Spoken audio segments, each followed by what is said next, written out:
ఆరోగ్యాభిలాషులందరికీ నమస్కారం. నేను మీ doctor Raghunath Reddy, Sanjeevini Ayurveda super speciality, Lothkunta, Secunderabad. ఈరోజు మనము స్త్రీలలో ముఖ్యంగా ఎక్కువగా ఇబ్బంది పడుతున్నటువంటి సమస్య అయినటువంటి ఈ ఇర్రెగ్యులర్ మెన్స్ట్రువల్ పీరియడ్ గురించి తెలుసు.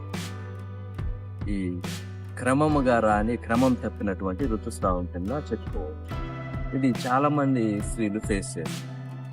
ఇవి హార్మోన్ ఇంబ్యాలెన్స్ వల్ల కానివ్వండి, పోషకాల లోపం వల్ల కానివ్వండి, ఇతరత్ర స్ట్రెస్ వల్ల కానివ్వండి, కొన్ని పీసీఓడిస్ లాంటి వాటి వల్ల కానివ్వండి, ఇక రకరకాల సమస్యల వలన ఈ పీరియడ్స్ ఋతుక్రమానికి సంబంధించిన ప్రాబ్లంతో ఫేస్ చేస్తారు.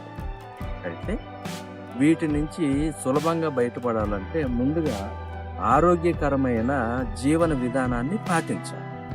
ఆరోగ్యకరమైన జీవన విధానము అంటే దినచర్యలో ఏ విధముగా మనం ఉండాలనేవి ఇంతకు ముందల వీడియోలో దినచర్య చెప్పుకున్నాను. దాంట్లో ఆరోగ్యకరమైన జీవన విధానం అనేది ఎక్స్ప్లెయిన్ చేస్తాం.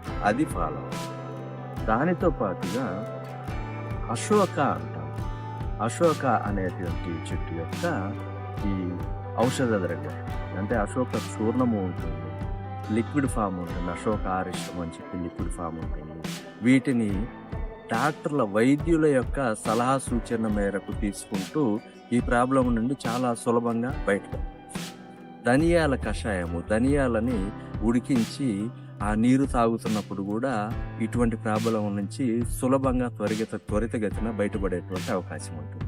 ఇవి తీసుకుంటూ అశోక మొక్కకు సంబంధించినటువంటి ఔషధాన్ని తీసుకుంటున్నా, లేదా ఈ ధనియాల యొక్క కషాయము లేదా రసము తీసుకుంటూ ఉన్నా, వీటితో పాటుగా ప్రతిరోజు క్రమం తప్పకుండా ఫ్రెష్ సీజనల్ ఫ్రూట్స్, తాజా పండ్లను ఖచ్చితంగా తినవలసి ఉంటుంది. ఉదయము, మధ్యాహ్నము, సాయంత్రం 3 పూట్ల కొద్ది మోతాదులో పండ్లు. అయితే ఒకటే రకము ఫ్రూట్స్ ప్రతిరోజు కాకుండా రోజు పండ్లు వేరువేరు తీసుకుంటూ వీటిని ఫాలో అయినట్లయితే క్రమేపీ ఈ ఋతు సమస్యల నుంచి చాలా సులభతరంగా బయటపడవచ్చు. ఇంకా వేరే ప్రాబ్లమ్స్ ఉన్న వాళ్ళకి తర్వాత వీడియోల్లో వివరంగా చెప్పడం జరిగింది. వీటిని ఉపయోగించుకొని మీ ఆరోగ్యాన్ని కాపాడుకుంటారని ఆశిస్తున్నాను. నమస్తే.